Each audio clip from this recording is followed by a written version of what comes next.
Hello, my diamonds, my TikToker, SheilaTruelove here. They say in the year of 2025, you're going to see a whole lot more of 304s. Look up what a 304 is. It's a SMEX worker. Yeah, whatever. But my point is this. Check this out. You have a lot of these women who are on, what is this thing called, OnlyFans? I did my research. You know how I do, honey. OnlyFans, if I weren't a Christian, and I'm going to keep it all the way real with you, I would definitely be on OnlyFans. Because you have women who they're not letting a man touch them smexually. You know what? You can't say that I'm a hoe. How am I a hoe when my body count is less than yours? Who's the real hoe here? You know, on OnlyFans, you have a lot of women, they go to the extremes by having smex with a person on the camera. No.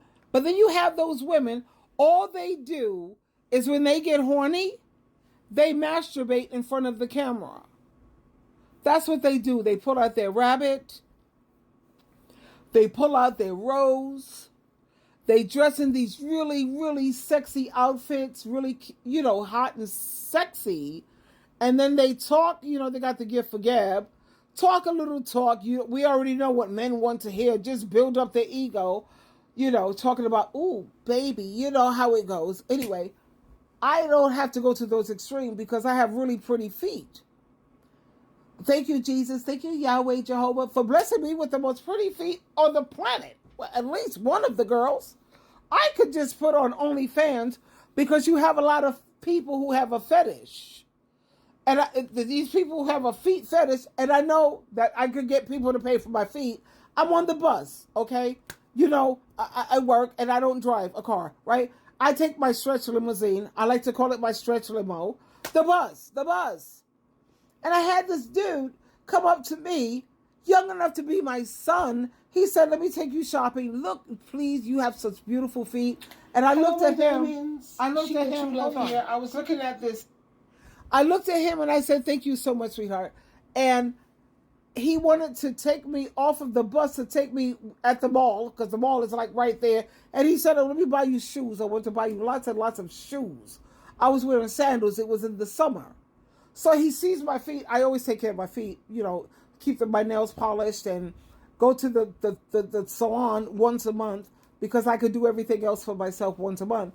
And he was like, let me pay for money. He was what? So if it was just one man who did that to me, then I don't take it seriously. But when you have over 4 and 5 men who are telling you the same thing, then you got yourself something here. Come on now. I could just put some oil on my leg, put on different shoes, put on some jewelry on my toes, and I could just sit there and, I don't know, buy these little gadgets you could buy from Amazon where it sucks my toes, something that's sucking my toe and letting them see my legs in motion of my toe being sucked, or I could just curl up my legs and just show my feet. Child, do you know how much money I can make a month? A month doing those who have feet fetish. And then you got those ones who got dominatrix, man. What? There's so many ways that I can make money in the smex industry. However, I am a Christian, and you're not supposed to be exciting men, sexually, to do whatever, child, please. But, child, I was listening to these OnlyFans girls, but, they're not telling the whole truth because they always leave stuff out, so you got to be careful with that. Like, they have this OnlyFans girl. Check this out. She said she wanted to see how many men she could sleep with within 24 hours. She wanted to sleep with 100 men within 24 hours. She achieved her goal.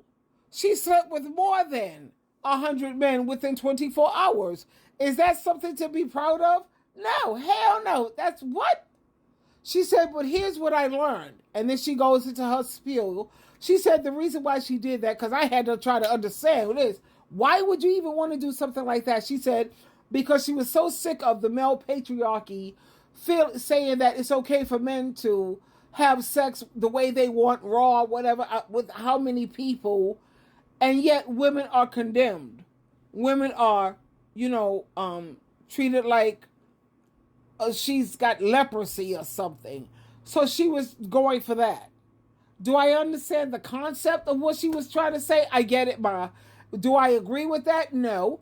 Because if there was a man who slept around with 100 women within 24 hours, I'm not feeling none of that either. That's a walking STI. A walking STD, because let me tell you, regardless of how many condoms you use, you cannot protect yourself from HPV. There are so many other sex infections, that you can't protect yourself from even though you use condoms. Let me give you a list of the things that even though you use condoms, you still can't protect yourself from these. There are some STDs that is just skin to skin that you can still contract, like herpes, syphilis, genital warts, and HPV. And that's just to name a few. I don't care if you put 15 condoms on this character. This is skin on skin, honey. I just had a friend come back. He has this wart that he's like afraid. It's herpes. Somebody gave him herpes. I don't care if you use. Yeah, that's that skin on skin thing, baby. So now what? So like I said, I get that you have a lot of women who are in this industry and everybody is ready to judge them and knock them and tear them down and all that. No, you haven't walked a life in her shoes. You don't know what she's overcome. Most of these women in the industry like that, the 304s, I don't like 304s, let me tell you, because they don't care if they sleep with married men. And when you listen to the interviews of the 304s, they tell you that most of their clients, 90 to 97% of their clients are married men. Yeah, they take lunch breaks. These women who are sitting around here talking about, I got a good man, he don't cheat on me. Really, where's he at lunch break, honey? When he say he's going to work, is he really going to work? How do you know? So when I hear women say that, it makes me just so disgusted with them. Talking about my man, he's good. He's one of the good ones. Child, please. Just like I see a lot of the women, several women at my job, I'm not mentioning, but they take nooners. You know what a nooner is? On your lunch break, he's coming to pick her up. They drive to the hotel, get busy for like an hour, and then that's it. And then at 5 o'clock, he leaves the office, he comes home on time, and you're none the wiser. And then you have a lot of these men who say, baby, I'm going to the store. What you need? Give me the list. He goes to the store, but while he's downstairs in the car, he's texting his 304 saying, yeah, I need some service. Yo, you ready? What you doing? She says, yeah, come on, drive through. Pull through. He hangs out with her, gets sloppy toppies in the backseat of the car or in her place. And then he goes to the store and get what you need. He comes back home. What took you so long? Well, I ran into a friend at the store and I was talking to my friend. You remember so-and-so? Yeah. Yeah, that's how it goes. And that's how you have so many women who end up like my sister-in-law. She contracted AIDS for my brother, Jehovah's Witness.